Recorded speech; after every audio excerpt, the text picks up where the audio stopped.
औज़ुबिल्लाहिमिनश्शैतानिर्रजीम बिस्मिल्लाहिर्रहमानिर्रहीम। अस्सलामु अलैकुम वरहमतुल्लाहि वबरकातुहू। सी प्लस प्लस की सीरीज़ में आज हम आपको दोबारा खुशामदीद कहते हैं। आज की इस इंटरेस्टिंग वीडियो में मैं आपको इन्यूमरेशंस कवर करूँगा। इन्यूमरेशंस, इसको हम इन्यूमरेशंस कहते हैं। इन्यूमरेशंस इन्यूमरेशंस सी प्लस प्लस में क्या है और इन्यूमरेशंस को हम किस लिए इस्तेमाल करते हैं। आया इन्यूमरेशंस के ज़रिए से हम किसी भी वेरिएबल्स को डिक्लेयर या अनडिक्लेयर कर सकते हैं। ठीक है, ये सब आज हम इसी वीडियो में कवर करेंगे। सबसे पहले इन्यूमरेशंस के बारे में थोड़ा सा आपको लिखा है कि इन्यूमरेशन एक रिप्रेजेंटेशन है, इसी तरीके से जिस तरह स्ट्रक्चर है, लेकिन इसमें एक ग्रुप ऑफ कांस्टेंट्स को लिया जाता है। एक वेरिएबल्स होता है, एक कांस्टेंट्स होता है। कांस्टेंट वो टाइप ऑफ वेरिएबल है जिसकी वैल्यू अनचेंज होती है during compilation of the programming. Okay, और जब भी हम किसी भी इन्यूमरेशन को क्रिएट करते हैं तो उसके लिए हम सिंपली इनम का कीवर्ड यूज करते हैं, उसके बाद उसी इन्यूमरेशन का नाम लिखते हैं, यानी इनम के आगे उसका नाम, और यानी स्ट्रक्चर में हम उसका नाम आखिर में लिखते हैं और इन्यूमरेशन में हम इनम के आगे जो है ना, यानी उसका नाम हम उससे पहले लिखते हैं। और इसको हम जो है ना, इसके अंदर जितने भी हम कांस्टेंट लेंगे, हर एक कांस्टेंट को हम बतौर कॉमा एक दूसरे से सेपरेट करेंगे, लेकिन जो आखिरी वाला कांस्टेंट होगा उसी के आखिर में हम कोई कॉमा वगैरह नहीं लगाएंगे। ठीक है, और दूसरी बात यह है कि इसमें अपर केस जो है ना, उसकी रिक्वायरमेंट्स नहीं है। ऐसा ना हो कि आप जो है ना इसी के अंदर अपर केस को लाजमी यूज करें, आप जो है ना लोअर केस का भी इस्तेमाल कर सकते हैं, लेकिन अपर केस जो है ना, मैंने इसलिए यहाँ पर आपको जो है ना अपर केस इसलिए सजेस्ट किया है ताकि फॉर अ प्रोफेशनल प्रोग्रामर, यानी एक प्रोफेशनल प्रोग्रामर के तौर पर आप जो है ना इनम्स में, यानी इन्यूमरेशंस के अंदर आप जो है ना अपर केस यानी जो कैपिटल लेटर्स वाले जो है ना वो इस्तेमाल कर सकते हैं बतौर कांस्टेंट को डिक्लेयर करने के लिए। ठीक है, इसमें जो है ना एक स्पेसिफिक लिस्ट होता है। तो चलते हैं अपनी स्क्रीन की तरफ, यानी कोडिंग स्क्रीन की तरफ, और उसी तरीके से जिस तरह मैं आपको हर चीज़ का एक प्रैक्टिकल दिखाता हूँ, इसी का मैं आपको एक प्रैक्टिकल दिखा रहा हूँ। ठीक है, इंक्लूड आईओ स्ट्रीम, उसके बाद जो है ना यूजिंग नेम स्पेस। ठीक है, और यूजिंग नेम स्पेस के बाद एसटीडी।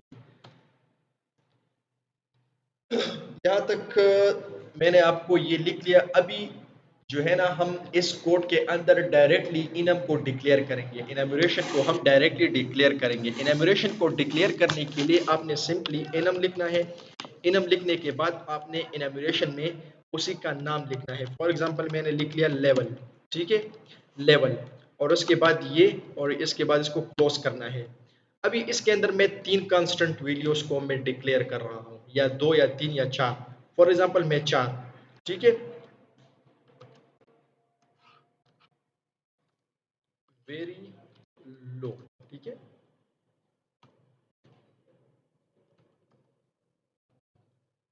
मीडियम, और उसके बाद हाई।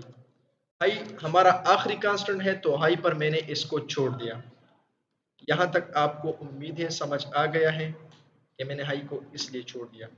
अभी मैं वेरी लो के आगे इज इक्वल टू लगाता हूँ और इसकी वैल्यू मैं डिक्लेयर करता हूँ 25। ठीक है, इसके आगे मैं इज इक्वल टू लगाता हूँ, इसकी वैल्यू मैं डिक्लेयर करता हूँ एग्जाम्पल के तौर पर लो, तो इसी का भी मैं लगा रहा हूँ 40। ठीक है, इसी का मैं अभी इज इक्वल टू लगाता हूँ और इसकी वैल्यू मैं डिक्लेयर करता हूँ 50, और हाई की वैल्यू मैं डिक्लेयर करता हूँ 100। ठीक है, अभी मैं उसी मामूल के मुताबिक इनिशियलाइजेशन ऑफ मेन कोड, उसके बाद इसी इनम को हम डिक्लेयर कर रहे हैं। तो हम सबसे पहले इनम लिखेंगे। ठीक है, फिर उसी का नाम, इनम का नाम मैंने यहाँ पर लेवल रखा है। ठीक है, तो मैं यहाँ पर लेवल, और लेवल के बाद जो है ना मैं एक वेरिएबल डिक्लेयर करता हूँ x इज इक्वल टू, यहाँ पर मैं वेरी लो को लिखता हूँ। ठीक है, वेरी लो। ठीक है, लिख लिया, और अभी सी आउट के अंदर मैं इसी x को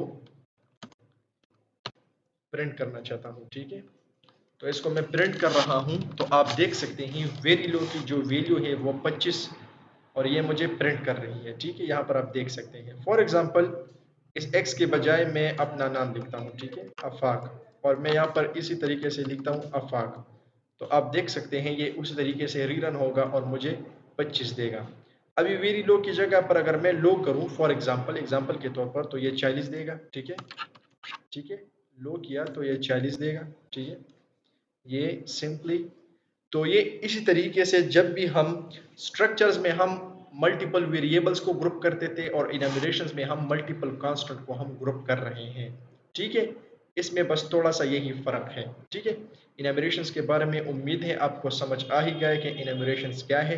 दोबारा मैं आपको समझा रहा हूँ, इनम्यूरेशंस में हम जो है ना ग्रुप कर सकते हैं कांस्टेंट्स को। कांस्टेंट्स क्या है? कांस्टेंट वो है, वो आइडेंटिफायर्स है जिसकी value through out the programming कभी भी चेंज नहीं होती। ठीक है, हालांकि वेरिएबल्स की वैल्यूज चेंज होती हैं अगर हम चाहें। तो यहाँ तक काफ़ी, इंशाल्लाह नेक्स्ट वीडियो मिलते हैं, तब तक के लिए इजाज़त दें। अल्लाह हाफिज़।